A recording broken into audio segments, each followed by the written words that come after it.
Last کے بھی جملے باقی رہ گئے ہیں، مگر 6 کے حصے یہ بیان کیے گئے ہیں، جس میں اعلان پروردگار ہو رہا ہے، یا ایھا الذین آمنوا، اے صاحبان ایمان، قوا انفسکم واہلیکم نارا، اپنے آپ کو، اپنے نفس کو اور اپنے اہل و عیال کو نار سے بچاؤ، آگ سے بچاؤ۔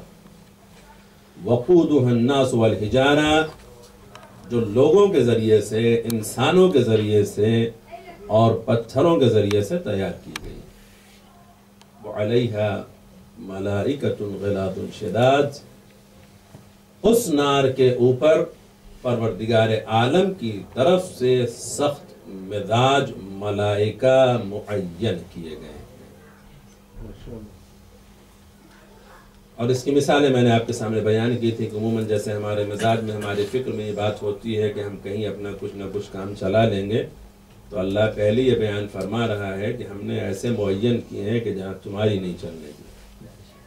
یہ اور بات ہے کہ ہم نے جنہیں شفاعت کا حق دیا ہے ان کی چلے گی۔ قرآن مجید کی صرف یہ ایک ہی آیت نہیں ہے کہ جہاں اللہ نے خطاب اس انداز میں کیا ہو، یا ایھا الذین آمنوا۔ ہزاروں ایسی آیتیں ہیں کہ جن میں تذکرہ، آغاز اسی انداز سے ہوا ہے، یا ایھا الذین آمنوا، اے صاحبان ایمان، تم یہ برے کام نہ کرو، تم یہ کام نہ کرو، تم یہ کام نہ کرو، تم یہ کام نہ کرو۔ یہاں یہ نہیں کہا گیا ہے کہ تم یقین نہیں رکھتے اس لیے، تم یقین رکھتے ہو تبھی تم سے کہا جا رہا ہے کہ یہ نہ کرو۔ صاحبان ایمان کا خطاب، میں نے پہلی منزل پہ یہ بات کہی تھی کہ ہم اگر کسی کو مومن کہتے ہیں تو کوئی ضروری نہیں کہ وہ مومن ہو، یا ہم بذات خود اگر اپنے آپ کو مومن سمجھتے ہیں تو کوئی ضروری نہیں ہے کہ ہم مومن ہوں۔ یہ کوئی ضروری نہیں ہے کہ آپ ہمیں سند دیں ایمان کی تو ہم مومن ہوں گے، یا ہم خود اپنے آپ کو سمجھ لیں کہ ہم مومن ہیں تو مومن ہو جائیں گے۔ بعض اوقات انسان اپنے بارے میں بھی تجزیہ جب کرتا ہے اور خود اپنے آپ کو کچھ سمجھنے لگتا ہے تو اصلاً وہ ہوتا نہیں۔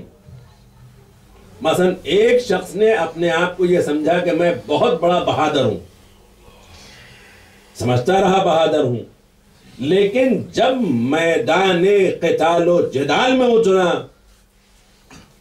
تو پتا چلا کہ بہادر ہے یا نہیں ہے۔ اگر ثابت قدم رہا تو بہادر ہے، اور اگر ثابت قدم نہیں رہ سکا تو اس کی اپنی سمجھ یہ تھی کہ میں بہادر ہوں، مگر مرد میدان نہیں نکلا۔ ایک شخص نے یہ سمجھ لیا کہ میں سخی ہوں، تو سخاوت کا تصور کر لینا اپنے بارے میں کہ میں بہت بڑا سخی ہوں، اگر میں کسی کو عطا کروں گا تو اسے پھر حاجت نہیں رہے گی۔ معیار سخاوت بھی مختلف ہیں۔ کسی نے معصوم سے سوال کیا کہ مولا یہ بتائیے، ہم نے سنا ہے کہ حاتم جو ہے اس نے سخاوت کے لیے ایک نیا انداز اختیار کیا ہوا، اس نے کئی در بنوائے ہیں اپنے محل میں تاکہ ہر در سے سائل سوال کرے اور وہ اسے عطا کرے۔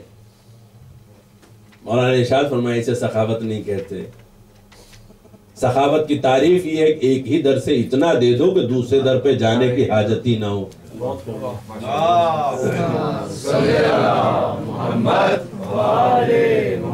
تو معیار سخاوت انسان اپنے اعتبار سے، اپنی فکر میں، اپنے تصور میں یہ سوچتا ہے کہ میں اس طریقے سے کروں یا میں اس طریقے سے ہو جاؤں۔ ضروری نہیں ہے کہ جو وہ سوچ رہا ہے، جو وہ سمجھ رہا ہے وہ۔ ایک طالب علم نے یہ سمجھ لیا کہ میں بہت بڑا عالم ہو گیا ہوں،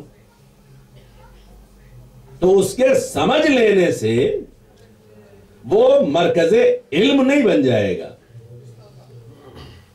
جبکہ تاریخ ائمہ کے یہ جملے آپ کی نگاہوں کے سامنے ہیں کہ اگر معصوم سے بھی کسی راہب نے سوال کیا اپنے دائر سے نکلنے کے بعد، یہ بتائیے کہ آپ علماء میں سے ہیں یا جہلا میں سے ہیں، تو معصوم نے صرف اتنا کہا کہ ہم جہلا میں سے نہیں ہیں۔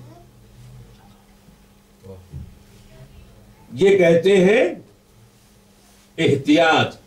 معصوم یہ کہہ سکتا ہے کہ ہم زمانے میں سب سے زیادہ، اور اللہ منتخبی اسے کرتا ہے کہ جس کے پاس سب سے زیادہ علم ہو، تو جو سب سے زیادہ علم رکھنے والا ہے اس سے بڑا عالم اور کون ہو سکتا ہے؟ لیکن تقاضائے اتحاد جسے ہم اپنی زبان میں کہتے ہیں انکساری یہی کہلواتی ہے، اخلاق یہ سزا دلاتا ہے. اور اسی لیے بار بار معصوم کہتے ہیں کہ سب سے بہترین انسان وہ ہے کہ جو اپنے مقام سے کمتر پر راضی ہو جائے. کسی بز میں آپ پہنچے اور آپ یہ سمجھتے ہیں کہ آپ کا اسٹیٹس یہ ہے کہ آپ کو اسٹیج پر موقع دیا جائے بیٹھنے کا، مگر آپ اسٹیج سے نیچے ہی اگر کرسی پر راضی ہو جائیں تو یہ آپ کے اخلاق کی بہترین علامت ہے اور آپ افضل ترین انسانوں میں سے. تو عزیزان محترم، انسانی فکر، انسانی مزاج، انسانی عادات و اطوار مختلف ہوا کرتی ہیں، مگر اس کے باوجود بھی اللہ جن سے خطاب کر رہا ہے وہ یقیناً اپنی سمجھ میں مومن نہیں ہے، کسی کے کہنے سے مومن نہیں ہے، بلکہ اللہ جو قلب کے حالات کا جاننے والا ہے، جس وقت وہ خطاب کر رہا ہے بہرحال وہ اس وقت مومن ہے، اور ان سے یہ کہہ رہا ہے کہ اے صاحبان ایمان، اپنے آپ کو بھی، اپنے نفس کو اور اپنے اہل و عیال کو نار سے بچاؤ. ایمان کے بعد، یقین کے بعد، اور یہ ایمان و یقین کس پر ہے؟ خدا پر ہے، نبی پر ہے، ائمہ پر ہے. جو کچھ نبی پر نازل ہوا ان سب پر ہے، جو کچھ نبی سے پہلے نازل ہوا ان پر بھی ہے. ان سب کا یقین رکھنے والا، اور اس کے ساتھ ساتھ آخرت کا یقین رکھتا ہے. علامات ایمان میں آخرت کا یقین بھی ہے. ایسے انسان سے اللہ خطاب کر رہا ہے، کیوں کر رہا ہے؟ اور اس کی مثالیں میں نے آپ کو 2 مجلسوں میں دی ہیں. پہلی صورتحال ہماری یہ ہے کہ ہم نے قانون الہی کو، شریعت اسلام کو، مذہب حقہ کو ہم نے علم سے حاصل نہیں کیا ہے، ہم نے تحقیق سے حاصل نہیں کیا ہے، ہم نے جستجو سے حاصل نہیں کیا ہے. جو دستور، جو دین، جو شریعت نسلی اعتبار سے چلی آئی ہیں وہ ہم تک منتقل ہو گئی. ہر ایک کے لیے یہی اصول ہے. اس میں فرقوں کو مت لے آئیے گا اور نہ کوئی قید فرقوں کے لیے آئیے گا. کل جس طریقے سے ہمارے آباء و اجداد شیعہ تھے اسی طریقے کے شیعہ ہم آج بھی ہیں. کل جس طریقے سے آپ کے آباء و اجداد جس مذہب پر عامل تھے، جس قانون پر عامل تھے، ان کے نزدیک جو چیزیں اہمیت رکھتی تھیں وہی چیزیں آج ہمارے نزدیک بھی اہمیت رکھتی ہیں. اس سے آگے کی اہمیت نہیں ہے. تو یہ مذہب نسلی ہے، مذہب اصلی نہیں ہے. یعنی جو مذہب ہمیں نسلوں سے ملا ہے، اور اس کی مثالیں میں نے آپ کے سامنے بیان فرمائی تھی کہ اگر نماز عید نہیں پڑھی تو اسلام سے خارج، اور پنجگانہ واجب نمازیں نہیں پڑھی تو کوئی فرق نہیں پڑتا، کیونکہ یہی نسل سے ملا ہے کہ اس پر کبھی کسی نے تاکید ہی نہیں کی، نہ زور دیا. اگر تاکید کی جاتی، زور دیا جاتا، جس طریقے سے نماز عید کے لیے زور دیا جاتا ہے، اگر سوتے ہوئے بچے کو بھی جگا دیا جاتا ہے، اٹھا دیا جاتا ہے، بھائی اٹھو، کم سے کم آج نماز عید تو ادا کر لو. اور طنز بھی یہی کیا جاتا ہے. حد ہو گئی، نماز عید تک نہیں پڑھی، کیسے مسلمان؟ یعنی اگر نماز عید چھوٹ جائے تو اسلام مشکوک، واجبات ترک ہو جائیں کوئی فرق نہیں پڑتا. جبکہ خود نماز پنجگانہ کے لیے، واجب نمازوں کے لیے جو احادیث سے پیغمبر اور اہل بیت پیغمبر ہیں وہ بڑی سخت ہے، اکثر نہیں بیان کی جاتی، اتنی سخت ہے کیونکہ سخت بات سننے کے بعد ہمارے اذہان اسے جلدی قبول نہیں کر پاتے. تارک الصلاۃ کے لیے، تارک الصلاۃ کی تعریف یہ ہے جو واجب نمازیں 3 دن تک مسلسل نہ پڑھے، اسے تارک الصلاۃ کہتے ہیں۔ اگر دور امام معصوم ہو تو ایسا شخص واجب القتل، اور پھر اس کے لیے حکم ہے کہ نہ اس پر نماز جنازہ پڑھی جائے، نہ اسے مومنین کے قبرستان میں دفن کیا جائے، کہ کہیں اس پر جو عذاب نازل ہو رہا ہو اس سے دوسرے متاثر ہوں۔ واجب نمازوں کے ترک کے لیے یہ مولوی کا قول نہیں اور نہ کسی ذاکر کی فرمودات ہیں۔ اب ہم نبی کو مانتے ہیں، امام کو مانتے ہیں، فرمودات امام کو نہیں مانتے، اور یہیں سے مسئلہ شروع ہو جاتا ہے کہ اب اگر تم یقین رکھتے ہو نبی پر، یقین رکھتے ہو ائمہ پر، ان کی عصمت پر، ان کی صداقت پر، ان کی امانت پر، ان کے اعلیٰ اور عرفہ ہونے پر، ان کے بھیجے جانے پر، ان کے آنے پر، پیغام لانے پر، سب پر تمہیں یقین ہے، تو ان کی فرمودات پر عمل کرنا ہمارے لیے حالات اور واقعات دشوار گزار نہیں۔ ہم جب جہاں چاہیں مصلی بچھا کر کے نماز پڑھ سکتے ہیں، لیکن جب یہ ممکن نہ رہا ہو، کوئی پابند سلاسل، ہاتھوں میں ہتکڑیاں، پیروں میں بیڑیاں، گلے میں خاردار توق اور کمر میں لنگر، اس وارث غم امام حسین کے لیے کہ جو ہمارا اور آپ کا چوتھا امام، امام سجاد، اللہم صلی علی محمد وآل محمد، اہمیت نماز،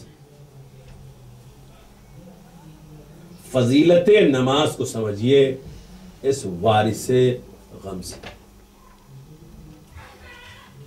کسی امام کا ٹائٹل سید الساجدین زین العابدین نہیں،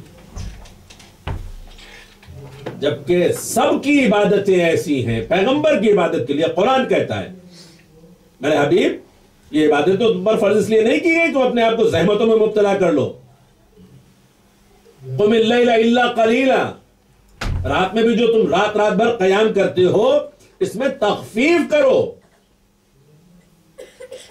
کم رات تک قیام کیا کرو، تمہارے پیروں میں ورم ہو جاتا ہے۔ اللہ حکم دے رہا اپنے حبیب کو، میرے حبیب اتنی عبادتیں تم کرتے ہو۔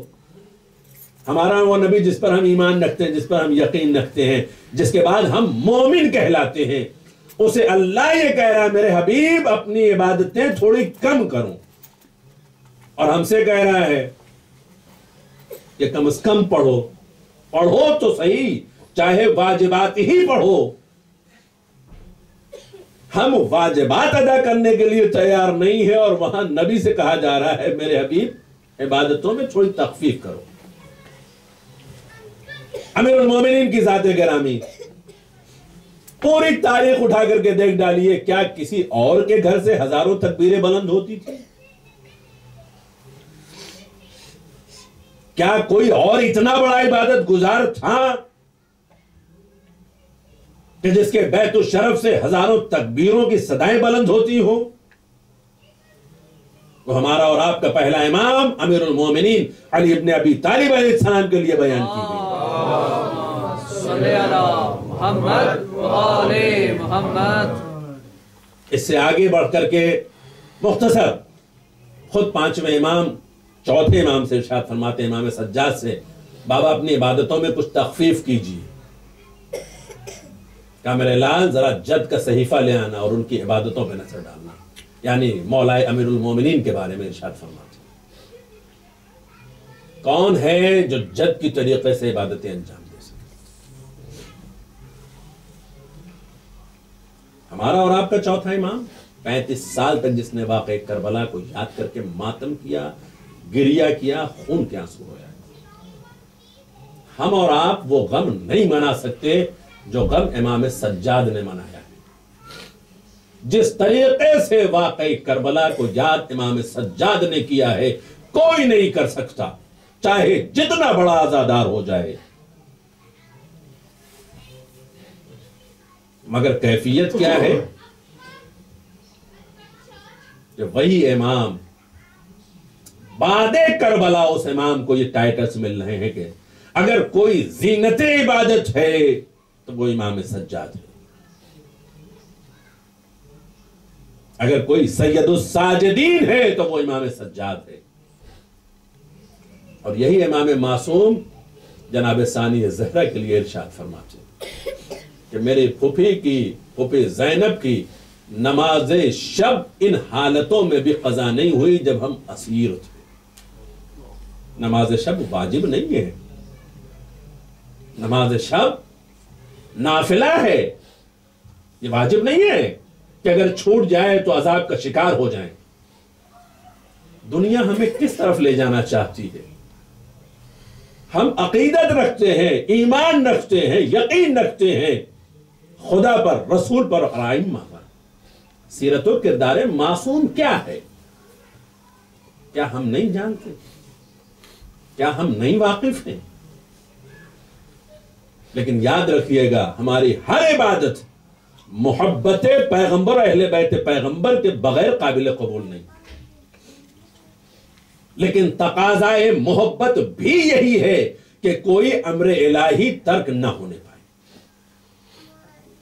تقاضائے محبت یہی ہے، اور اس کی سب سے بڑی وجہ یہ ہے کہ ہم اگر ائمہ سے محبت کرتے ہیں تو ائمہ کی حیات جس طرح سے بسر ہوئی ہے، ہماری ذمہ داری یہ ہے کہ ہم معصومین کی اتباع اور اطاعت میں زندگی بسر کریں. اور اس کے لیے ضروری ہے کہ ہم خود آگہی حاصل کریں. کسی اور امام نے یہ نہیں کہا ہے، ہمارے اور آپ کے ساتویں امام نے قید و بند کی زندگی میں بھی جب سخت ترین قید خانے میں رکھا گیا، اور جس قید خانے میں قبر کھود کر کے اس طریقے کا قید خانے میں رکھا گیا کہ جہاں امام مکمل کھڑے بھی نہیں ہو سکتے تھے، وہاں پر بھی ہمارا اور آپ کا یہ ساتواں امام بارگاہ الہی میں شکر خالق ادا کرتے ہوئے یہ کہتا ہے پروردگارہ تیرا شکر ہے کہ تو نے اس گوشہ تنہائی میں بھی ہمیں اپنی عبادت کی انجام دہی کی توفیق عطا فرمائی. اس گوشہ تنہائی میں بھی، یعنی دنیاوی اعتبار سے ظالم یہ سمجھ رہا تھا کہ ہم ان پر سختیاں کر رہے ہیں، انہی سختیوں کو ساتویں امام شکر کا ذریعہ بنا رہے تھے. قید و بند کی زندگی میں ہماری نظروں میں کیا اہمیت ہے؟ پیغمبر اسلام نے شعبان کا آخری خطبہ استقبال رمضان کے سلسلے میں دیا. سوال کرنے والے نے سوال یہی کر لیا کہ بتائیں کہ اس ماہ مبارک رمضان میں سب سے بہتر عمل کیا ہے؟ نبی ارشاد فرماتے سب سے بہتر عمل یہ ہے کہ اپنے آپ کو گناہوں سے محفوظ رکھو، برائیوں سے بچاؤ. کیوں؟ اس کی ایک مثال چھٹے امام. جس طریقے سے ہم حضرات بعض اوقات جب اعمال کی طرف نظر ڈالتے ہیں تو اس میں بڑی فضیلتیں بیان کی جاتی ہیں. یہ دعا پڑھو گے تو اتنے مکان جنت میں مل جائیں گے، یہ تسبیح پڑھو گے تو اتنے حور و غلمان جنت میں مل جائیں گے، اتنے باغات تمہارے وہاں تیار ہو جائیں گے. تو ایسے ہی چاہنے والے نے بارگاہ عصمت میں امام جعفر صادق علیہ السلام میں یہ سوال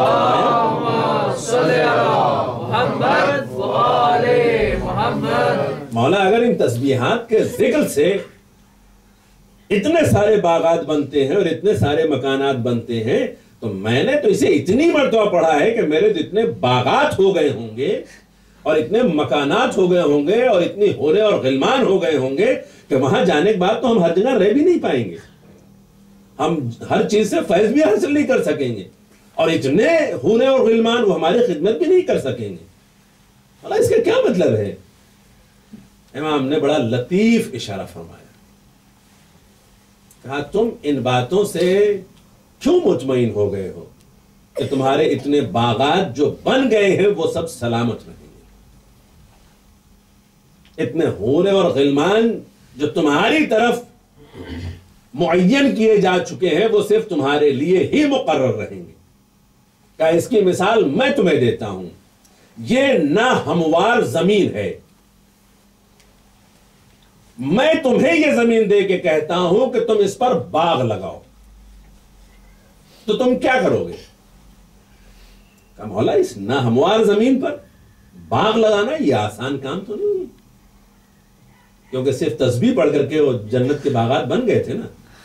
اس کی مثال امام دنیا میں دینا چاہتے ہیں کہ انسان کو تم یہ سمجھتے ہو بڑی آسانی سے جو چیزیں مل گئی ہیں، تو ذرا اس طرف متوجہ ہو کہ میں تمہیں اس صحیح اور کوشش کی طرف توجہ دلانا چاہتا ہوں تاکہ تم اپنے آپ کو نار سے بچا سکو۔